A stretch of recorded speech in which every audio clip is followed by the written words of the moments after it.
Hey everybody, I'm Matt Hill. I'm here in Oklahoma City with what do you guys want to be called during this podcast for real? I'm just gonna go with Josh. You don't want to go with Churn and Burn? I thought that was funny. Well, you said you were between two Verns. I was between two Burns. Well, it was going to be, so we're here at Pharaoh's downtown office. We're going to call this the office from now on. It's the office. It is the office. They're putting together what we're going to call a social club for oil and gas professionals that want to have almost like a salon atmosphere, a think tank, if you will. There you go. Think tank. What did you call it today?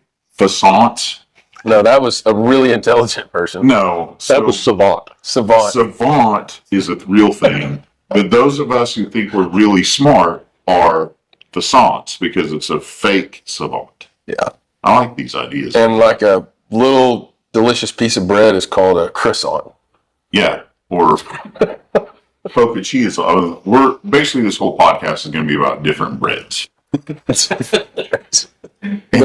And the oil that goes on them, which is not made from oil and gas as of yet. That's right. So yeah, so we're here at our new office downtown.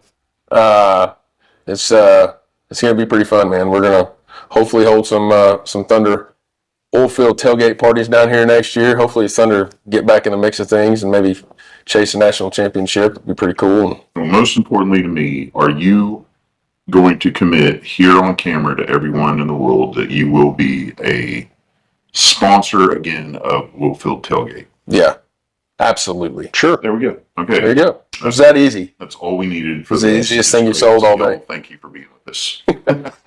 No, Pharaoh, interesting to me.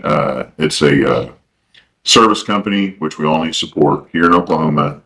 You guys started, and as you said, you started in a small garden, and now your plants are growing, kind of deal. Mm-hmm. I like all the ways you put it, but you're growing, you're getting your name out there, you're doing well. All of your operators you're working for have been pleased with your work. And what does it take for a small frac service fleet in today's market to make it and flourish? Man, that's a tough question to answer. A lot of hard work. You've got to have equipment that's good, stable equipment. I mean, a lot of times you get one opportunity with a company, so you got to make sure that when you're there, like, you make the most of it. So stuff's got to be working. Networking is crucial. I mean, a lot of our companies that we're up against have 50 to 150, 300 salesmen. We've got me and Scott. So Pharaoh, don't forget Pharaoh. There's three of us. Yeah. Yep. Well, So we're covering Oklahoma, Kansas, Texas, New Mexico. I mean, the three of us, and so thank God we have cell phones. We can get a hold of people on the run, and then you got to have a good crew, man. So when we've got one big fleet and one main crew that goes out on our high rate stage fracs, and those guys have to deliver. And luckily, we're blessed with some just extraordinary guys that go out and just take care of business. And our frac supervisor, his name's Matt Woods, and he says, hey, all you got to do is get me an interview and I'll take care of the rest of it. And that's really the story with, when you're a small service company going up against the big guys, like, you got Halliburton and Liberty and Cud and some of these guys that just have next year they have a massive sales force. And so when we get out there and we get an opportunity, like, we got to make the most of it. And so having the right guys and the right guys in the right places is probably the most critical thing that we could do, because you get one chance, man. And what's the Scott? Introduce yourself too, by the way. Scott Stedman with Pharaoh, the field sales guy. Where'd you grow up, Scott? Ardmore, Oklahoma. Ardmore. Yes, sir. And you've been in oil and gas your entire career? Off and on. I've had a couple of jobs over the years. I worked for myself most of the time, and came to work for them a few months ago. Hey, let's plug one thing. His son's running a restaurant in Stillwater. Stillwater, America. Smoking Joe's Stilly. So if you're near Stillwater and you're looking for a delicious meal, run up there and support the locals. Support the locals. delicious food too, by the way. Friday. I'm going to have your son play music at the Oilfield Tailgate. Discussed that with him today. Yeah. Well, yeah. We've all told him. Told him. Yeah. He's had a lifetime. He's had a lifetime of that from me. He's got an album. He does. Buy it. Whiskey Rain. Whiskey Rain. Yep. Anyway, sorry. So you grew up all in good. Ardmore. Grew up in Ardmore. Graduated from Oklahoma State. spent most of my working life working for myself, and ended up with a restaurant. The boy has it now, and I decided I need to get up, do something different. So here we are. Pharaoh. You bet. Up, down, frac. Whatever they tell me. What do we call it now? We don't even call it frac anymore. We changed the nomenclature. Pressure pumping. Or stimulation. Yeah, stimulation. Yeah. Pressure pumping. Fracturing. Because the fracturing kind of became a lightning rod word. Buzzword amongst those who were concerned about the environment that didn't really know what we were doing. Yeah, I don't know how much people pay attention to some of that stuff. I mean, I think. Do you pay attention to the words we use in our industry? Let me know. Yeah, let us know. I mean, I don't think it really matters that much to the people that know what we're talking about. But yeah, I mean, I think mainstream, it's probably a little easier to say stimulation. You get a lot less questions. But if you're in a cab in Denver, like he's questioning who you're talking to, say something that gives them a little gray area about what you do. Yeah, stimulate wells. So right now, what's how many frac fleets does our nation need U.S. land for the amount of rigs in the air? Is it you need for every 2 rigs you need a frac fleet, or because we're drilling, quicker? I would say for every 3 probably. For 3 rigs. I would say for every 3 it needs a frac fleet, probably 3 to 4. And how many frac fleets are available U.S. land right now? And I don't even know right at the moment. We got to ask Richard Spears if he still watches these. Or Let's guess. 120. I was going to guess 130, so we're pretty close. Yeah. I think there's probably 130 fleets, maybe nationwide, something like that. Close. I don't know. What's your guess? I have no idea. I'm gonna leave it to the educated men. We just worry about our one frac fleet. Yeah, I just got to take care of them. Yeah. You're growing, so soon you'll have 2. Sky's the limit. You guys are All we can get. By the way, anybody listening, if you're with completions with our company, I mean, we're working in Kansas, Texas, New Mexico, and Oklahoma. So our trucks have wheels. Our guys know how to drive them, and we'll go wherever you're at. So that's kind of been a niche, Matt, actually, because there's a lot of smaller wheels. No. Well, yeah, everyone else is just they're all flat. They're just flat. No, but a lot of the fleets are busy. Program like you're my favorite all frac fleet. There might be others of my friends out there too. I hope there are. We're the favorites today. We're the favorites today. So a lot of companies, they have jobs that slide or push or whatever, and a bunch of the major companies have got schedules that are booked out for quite a while. And so being able to be nimble and be able to kind of be flexible with our schedule and kind of fill in gaps for different companies has kind of got ourselves out there a little bit. It's been a blessing really to be small right now in the industry the way it is. So it's kind of worked out. Well, I think all companies right now, I just wrap my head around, the things that become really important to me. Leadership, being able to be nimble on technology, what is your customer? We all network, and networking, like to you, means the same thing to me.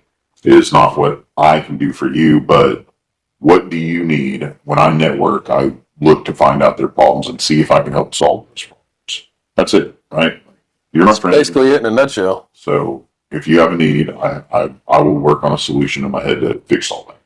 Yeah, we all know somebody, so you spend 5 minutes talking with somebody. If they have a problem, it's 99% chance we know somebody that can at least get them headed the right direction to fix it. That's important. You're the guy, but if you're not the guy, we're going to find a guy. Yeah. We're going to be of service one way or the other. Yeah, I mean, look, he found a guy for this shirt. There we are on my shirt again. It's a legit shirt. Well, at least Josh and I have camo on. I'm telling you, it's Key West camo. Mine might be Key West camo too. I don't know what mine is. Poncho shirts, I'll plug them. I know, you're more American. I'm just trying to rep the Night Fire brand with the socks and the shoes and the watch and the lid. Your shoe game's pretty much on point most of the time. Look at that, I know. right there. He's got some. Speaking of America, July 3rd. July 3rd. Are you, where are you going for fireworks tomorrow? My sister, Lindsay, is arguably the best real estate broker. Plug. Blanchard, Oklahoma. I can plug my sister. Blanchard, if you need a real estate broker, hot area of Oklahoma blowing up right now, she's the one. Lindsay Bunch. She got a good deal. She's gonna do some fireworks. She better. I'm not gonna try to blow up her house or her pasture or her yard, but I'm from Northwest Oklahoma. We set a lot of fires when I was a kid. And now I have suppression systems to put them out. Now you put out fires. Yeah. I mean, a flamethrower, I got to start them. We're going to Lake Keystone, I think. That's a good way. My grandfather. At least till things get too crazy out there, and then we might load up and come home. My grandfather was the superintendent of schools in Bristow for a long time up there on my mom's side. So we spent a lot of time up there in Bristow and Keystone Lake. We had a good time. Good. Very nice. All of our lakes are great. What's your go-to lake here? Well, in Stillwater, I ended up going to Blackwell most of the time, but I grew up down on Murray. Murray's very clear. The clearest lake in Oklahoma. It is a very clear lake. It's weird that it feels like it's not an Oklahoma lake. Have you ever stayed in the floating cabins at Lake Murray? Yes. They're very nice. Spent time at the kids area at the lodge. Mm-hmm. I learned at Lake Murray that you could catch a turtle with a marshmallow out there by the floating cabins. Or carp. Just put a marshmallow on a little tiny hook, and it floats on the water, and the turtle swims up and grabs it, and Have you catch a seen- turtle. Have you Pull seen the hook out, video throw it back. of the guy that puts peanut butter on his toes and sticks them in the big? No, but I didn't know where you were headed with that story. Yeah. There was a video about that on the news, too, but it wasn't anything we need to talk about in Oklahoma anymore. Yeah, the guy put peanut butter on his toes and sat down, and all the carp came up were like nibbling at his toes to get the peanut butter off. I'm like, bless your heart. That's all I thought of. The last time we did a podcast together, we got talked about, because we talked about doing naked yoga. No, Now you're not talking me. about, it was a wee thing. And now you're talking about putting peanut butter on your toes and letting carps eat it off. I didn't do it. I said, we know about this thing. There's Yeah, a lot of that things is- today that we hung out as we worked. We're the only salesmen and women that work today, but That may be a fact. that may be a fact. I know there was a couple in Tulsa.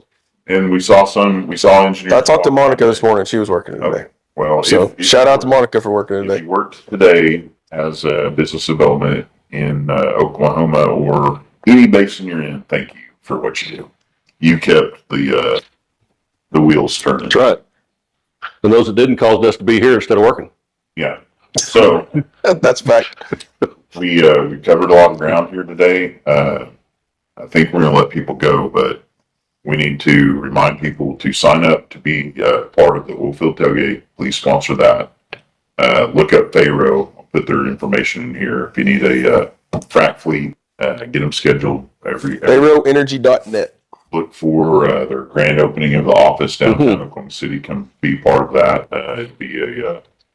It'll be a Shindig. yeah. Oh, Yeah. and don't forget, here's an idea right below to us. We have a miniature golf course right behind us. Yes, right here. Give us, Yeah, who's interested in a miniature golf oil field scramble? yes, we have not done that. That's Right here at Brickopolis and Great. downtown. Josh McCollum came up with that. We're going to go with it. We're going to do it. If you want to have an event, call us. We'll help you put together. All you need is the place you want it and Eventbrite, and it's not hard to get it done. Nope, And you pretty simple. can raise a lot of money for your charity of choice. Sure. There's a lot of events coming up. If you haven't seen, there's a calendar of Mid-Con oil and gas events on Oilfield Tailgate. Look at it daily. That's how I find all the golf tournaments. Well, we have FOMO and didn't want to miss anything. That's right. You even know how to use the internet now. 'Cause Yeah. As old as I am. That was an Yeah. old joke, wasn't Yeah, it? it was an old joke. Yeah. It was an old joke, Scott. I get those regular. It was a Luddite. It was a Luddite. He made fun of your shirt, Yeah. and then he called you old. Shoes, call me old. Yeah. Yeah. Well, I think he pointed. He likes your shoes. Yeah, well, I would like to. Did you find a place for me in Oklahoma City to go get these amazing American models? heydude.com. It's going to be too late. They can't believe delivery. Yeah, I know. Thanks for having us, Matt. Well, I was. I don't even know where I'm at. You're in the office. I'm in the office. Did you have a brain fart? No, I'm sort of. Hey. I'm between two Verns, churn and burn. Yeah. Go frack win. Go frack win. Go God bless frack. you all. for That's a shirt. doing this. Yeah. Sure. If you have any shirt ideas or Go frack win. what's your best dad joke, leave that in the comments. I got. What you have any dad jokes? Right? No, not right now off the top of my head. Nothing. Got nothing. No, I mean, Okay. Well, some not appropriate ones. I'm just having a hard time. Well, somebody told me I needed a hook. Like every podcast has like that one thing that, like that guy always has that one thing, and I don't have that one thing. You're going to be dad joke RS? Something, but I have one this week. What do you get if you cross a jar of peanut butter and an elephant? What? Nothing. Nothing. You either get a jar of peanut butter with a long memory, or an elephant that sticks to the roof of your mouth. As long as we don't put it on his toes. There you go. You're welcome, everybody. See you guys. Bye. you.